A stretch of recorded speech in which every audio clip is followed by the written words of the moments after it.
Praise the lord. మీ అందరికీ నా హృదయపూర్వక వందనాలు.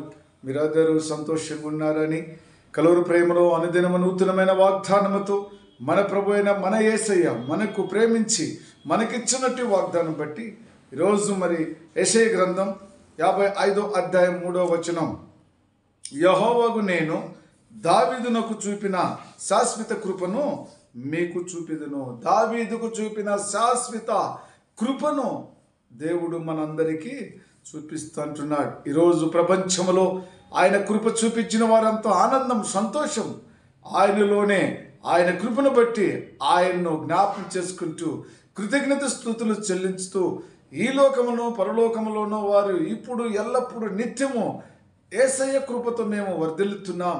యేసయ్య జీవం గలవాడు, యేసయ్య సత్యవంతుడు, ఆయన మాట ఇచ్చితే మాట తప్పని దేవుడని ఎందరో సంతోషిస్తున్నారు కదా. అది ఎవరి కృప అన్నది? యేసయ్య కృప ఉన్నది. ఎవరికి ఇచ్చినాడు? దావీదుకి ఇచ్చినాడు. దావీదుకి ఇచ్చిన కృప ఈరోజు ప్రతి ఒక్కరికి కూడా ఆయన కృప చూపిస్తాడు.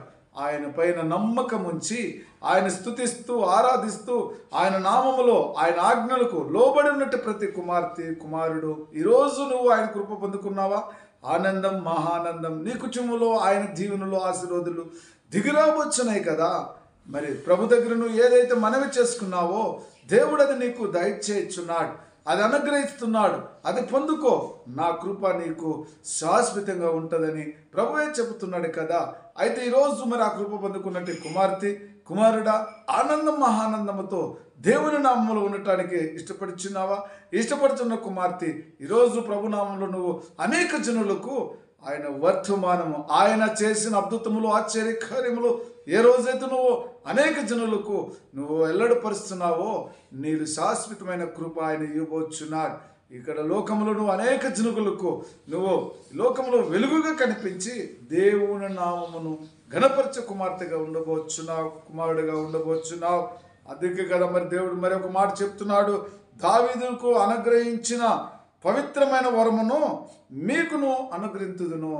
దావీదుకు అనుగ్రహించినట్టు పవిత్రమైన వరమును మీకు అనుగ్రహిస్తుదును. అది ఎలాంటిదంటే శాశ్వతమైన కృపతో ఆయన మనకు అనుగ్రహించబోతున్నాడు. దేవునికి స్తోత్రం.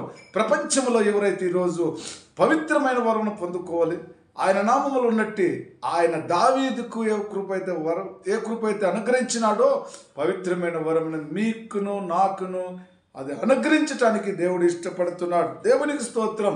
కాబట్టి అలాంటి ఇంటిపైకి దేవుని సమాధానం దిగిరావచ్చున్నది. మరి అలాంటి కుటుంబానికి దేవుని ఆశీర్వాదములు దిగిరావచ్చున్నాయి. ప్రేమైన సహోదరి సహోదరులారా, మరి అలాంటప్పుడు నువ్వు నేను కూడా ఆయన చిత్తంలో ఆయన కృపలో ఉండే పిల్లలుగా ఉంటూ ఉదయాన లేగానే తండ్రి కుమార పరిశుద్ధ నామాన్ని ఘనపరుచుకునేవారుగా మైపరుచుకునేవారుగా ఉండాలనే ప్రభు మనకి సహాయం చేస్తున్నాడు. దేవునికి స్తోత్రం. విషయంలో ప్రార్థన చేసుకుందాం. ప్రేమ కృప చింగల తండ్రి పరిశుద్ధుడా, అయా దావీదుకు తండ్రి శాశ్వతమైన కృపను దయచేసే తండ్రి నీకు వందనాలు. అయా దావీదుకు పవిత్రమైన వరమును ఇచ్చే గొప్ప దేవుడా నీకు వందనాలు. అదేవిధంగా తండ్రి ప్రతి కుటుంబం పైన తండ్రి నీ ఆశీర్వాదం, నీ దీవెనలు, సమాధానములు అనుగ్రహించదని చెబుతున్న గొప్ప దేవుడా, నీకే ఘనత, మహిమ, ప్రభావం కలగాలని యేసుక్రీస్తు నామములో ప్రార్థిస్తున్నాను తండ్రి. ఆమేన్. Praise the lord. God bless you.